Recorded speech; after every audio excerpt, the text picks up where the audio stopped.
తిరుమలలో వైకుంఠ ద్వారం సంవత్సరానికి ఒక్కసారి మాత్రమే ఎందుకు తెరుస్తారు? కోటి పుణ్యాలు చేయాలంటే ఎన్ని జన్మలు పడుతుంది?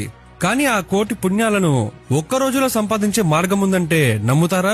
అవును, ఆ మహిమానిత్వం అయినటువంటి రోజే ముక్కోటి ఏకాదశి.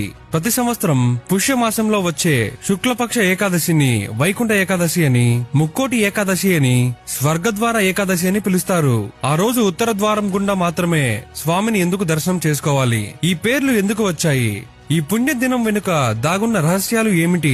ఈ వీడియోని చివరి వరకు చూడండి. ఏడాదికి 24 ఏకాదశులు వస్తాయి, కానీ ఒక్కదానికే ఇంత ప్రాముఖ్యం ఎందుకు? ఈ రోజున సాక్షాత్తు శ్రీ మహావిష్ణువు గరుడ వాహనారుడై 33 కోట్ల దేవతలతో కలిసి భూలోకానికి దిగివచ్చి భక్తులకు దర్శనమిస్తారు. అందుకే ముక్కోటి ఏకాదశి అనే పేరు వచ్చింది. అలాగే ఈ ఒక్క ఏకాదశి వ్రతం 3 కోట్ల ఏకాదశుల పుణ్యఫలాన్ని ప్రసాదిస్తుంది.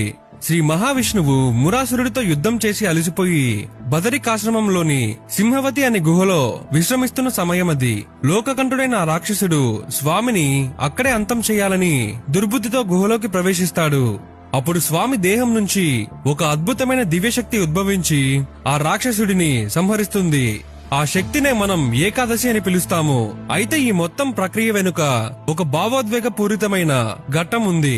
లోకాలను రక్షించే ఆ పరమాత్మ అలసిపోయి కళ్ళు మూసుకొని యోగ నిద్రలో ఉండడం చూసి దేవతలు తల్లడిల్లిపోతారు.